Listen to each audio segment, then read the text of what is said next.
Tapi dari mana ini surat bongkar? Soal kamu anak adopsi.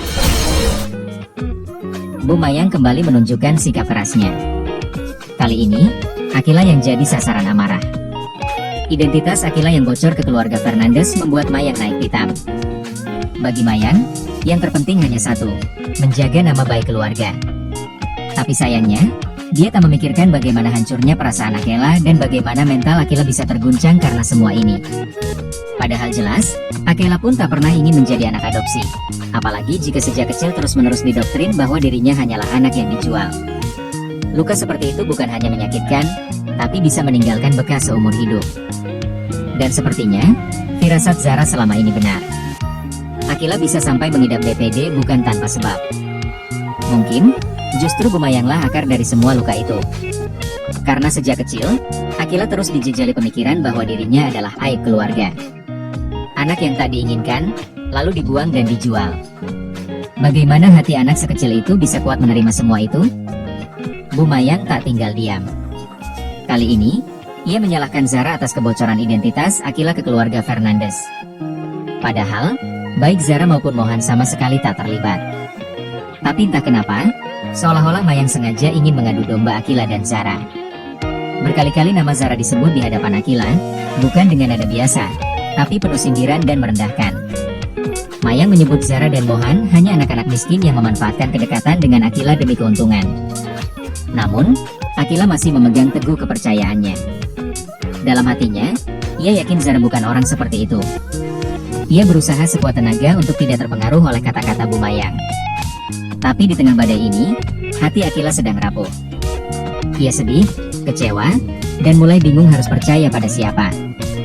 Semua terasa bercampur, kebingungan soal identitas, rasa kehilangan, dan tekanan dari orang yang seharusnya jadi pelindungnya sendiri.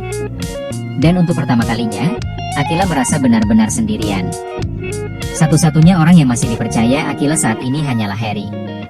Tapi Akila juga tahu, Harry sedang tidak baik-baik saja. Luka kehilangan jejak Haruna begitu jelas terlihat dari sorot matanya.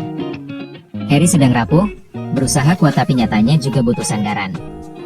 Akila pun dilanda dilema. Di satu sisi, hatinya penuh sesak, ingin bercerita tentang sikap Bu Mayang yang kembali menyakitkan.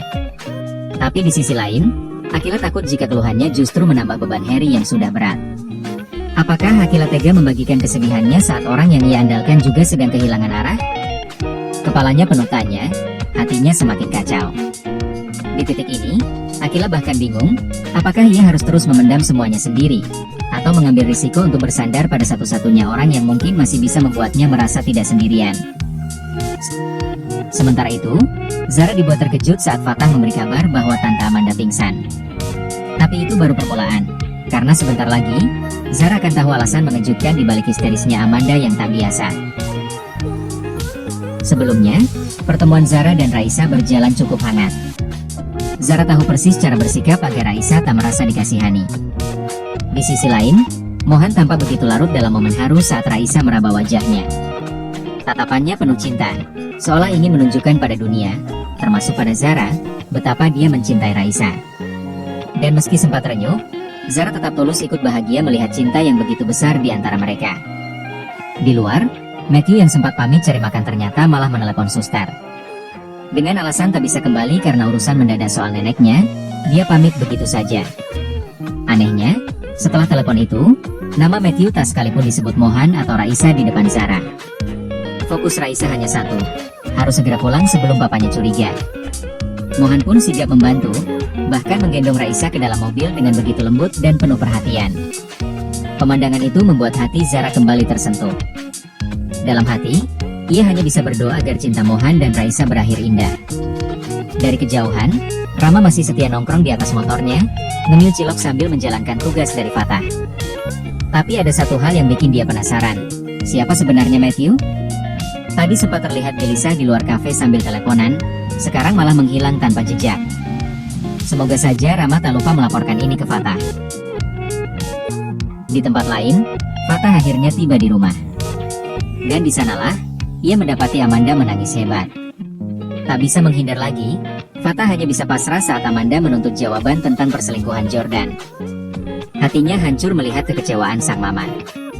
Fatah menangis, mencoba menjelaskan bahwa ia sudah berusaha menghentikan semua itu karena tak ingin kedua orang tuanya bercerai. Amanda lalu meminta Fatah berkata jujur soal masa lalunya, tentang kehamilan Amanda yang dulu. Mau tak mau, Fatah menceritakan kejadian kelam itu, saat sang mama tengah hamil besar dan mengetahui Jordan sudah menikah diam-diam dan bahkan sudah punya anak lain.